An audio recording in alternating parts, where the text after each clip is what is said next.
in all directions of the Conservative Party, there are complaints. There's complaints from Liz Truss, who thinks that David Cameron is trying to appease the Chinese.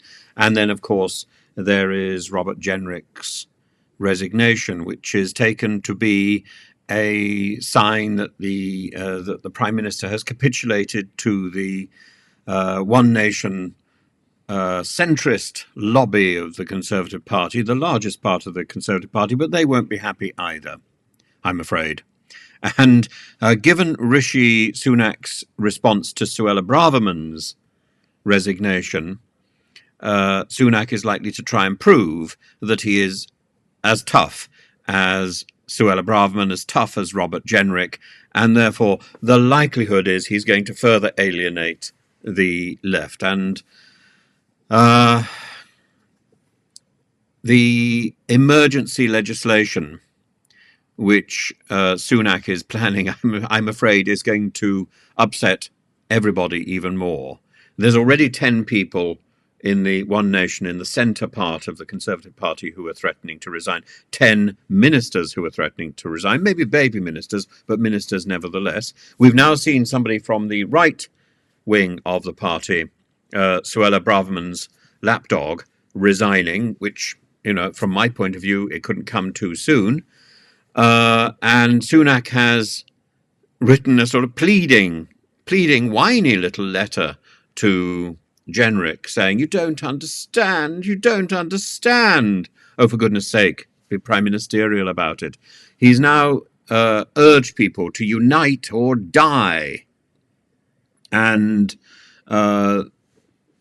he's going to use this sort of Rwanda as a safe country as some sort of shield, I suspect, and hope to fight on that. But the big problem is that the Conservative Party has fractured.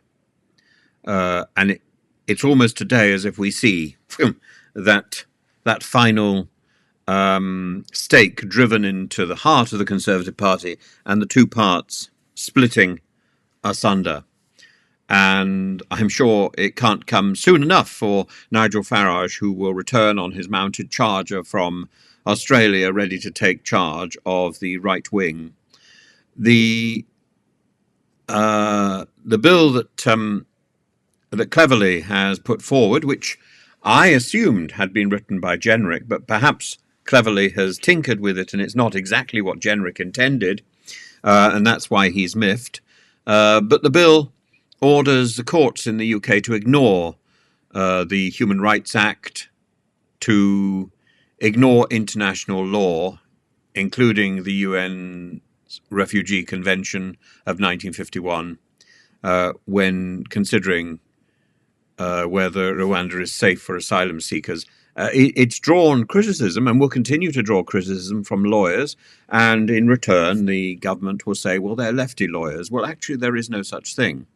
The law is about looking at the wording and seeing whether or not it is tight, seeing whether or not there are holes in it. And where there are holes, that's where a good government is going to plug a law and add details, revise a law to make it stronger.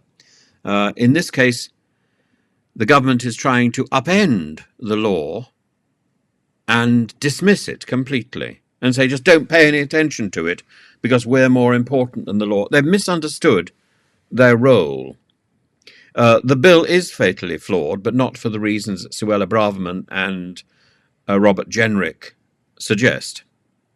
And he says the Prime Minister has kept the ability for every single illegal migrant to make individual human rights claims against their removal and to then appeal those claims if they don't succeed first.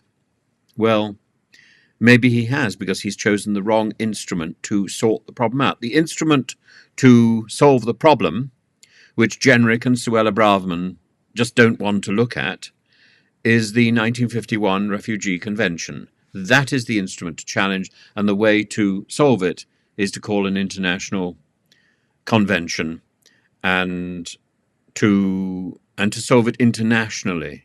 Because Britain is not alone in thinking that the legal basis on which refugee law is constructed, which is really the 1951 Refugee Convention, is out of date and out of place in the 21st century. We face different pressures, and therefore we need to define the terms differently. But we can't do it unilaterally, because that means we are defying international law. Jenrick, the Daily Telegraph says, has put principles before power. What a ridiculous idea. It says he's a considered, thoughtful politician, convinced that Sunak's plan won't deliver what Tory voters are rightly demanding. Well, only some Tory voters to start with.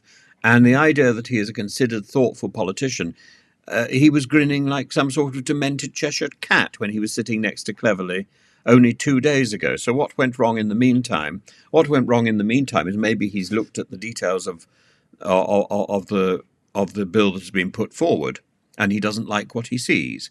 Maybe he's looked further at the treaty, which Cleverly eventually signed. I don't know exactly what he thinks isn't what he wants, but his behaviour sitting next to Cleverly doesn't look a great improvement from Cleverly himself. I thought Robert Jenrick was one of the positives in the Conservative Party. I was extremely positive about him until he threw his hat into the ring of Suella Braverman, and he doesn't seem to be able to pull it back.